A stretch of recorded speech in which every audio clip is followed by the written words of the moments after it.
Good morning, I'm Elton Robinson with your August 26 grain and oilseed update. Louisiana farmers are still struggling with the after effects of historic rainfall and flooding. According to Iberia Parish Extension Agent Stuart Gauthier, some fields have been submerged for over a week and will take additional time to drain. Continued showers are compounding the problem. Lodged rice is sprouting in the water, and growers are struggling to drain fields and salvage the remainder of the crop. Rice producers in the parish are expecting to have lost at least 40% of their yield potential. At least 25% of the soybean crop has been lost. Sugarcane growers are expecting to have lost at least 3% of the cane that had already been planted. In addition, beet producers lost up to 50% of their hives. Cattle producers in low-lying areas lost some calves, hay, and had to relocate cattle to higher ground.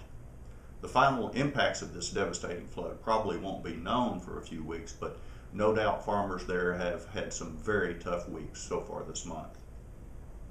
According to USDA's August 22nd crop progress reports, 85% of the U.S. corn crop is in the dough stage, which is ahead of last year as well as the 5-year average. 75% of the crop is in good to excellent condition compared to 69% last year. 89% of the U.S. soybean crop is set in pods, which is a little ahead of last year's pace. 72% of the crop is in good to excellent condition compared to 63% last year.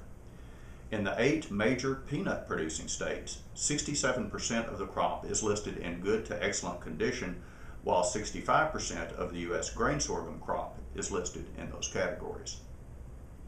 About 15% of the U.S. rice crop is harvested, about the same as last year. Louisiana and Texas are way past the halfway point, while other states have barely scratched.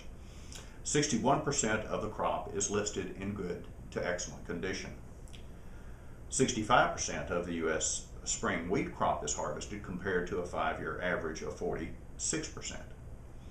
And now for the latest export report. This summary is based on reports from exporters for the period ending August 18th. Wheat exports of 564,000 metric tons were down 21% from the previous week, but unchanged from the prior 4-week average. Primary destinations were Indonesia, Taiwan, Colombia, Chile, and Venezuela. Corn exports of 1.046 million metric tons were down 10% from the previous week and 18% from the prior 4-week average. Destinations included Japan, Mexico, Colombia, Taiwan, and South Korea.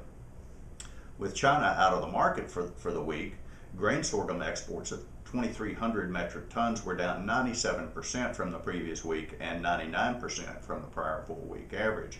Mexico was the primary destination, followed by Indonesia. Rice exports of 45,000 metric tons were reported to Mexico, Japan, Haiti, Canada, and South Korea. Soybean exports of 869,000 metric tons were unchanged from the previous week, but up 8% from the prior 4-week average. China took nearly 350,000 metric tons, followed by the Netherlands, Mexico, Japan, and Malaysia.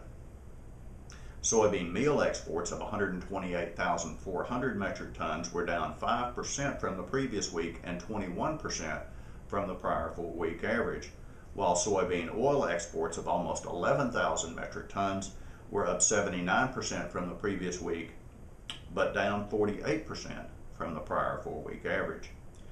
Beef exports of nearly 14,000 metric tons were down 5% from the previous week and 4% from the prior 4-week average, while pork exports of 18,200 metric tons were up 2% from the previous week.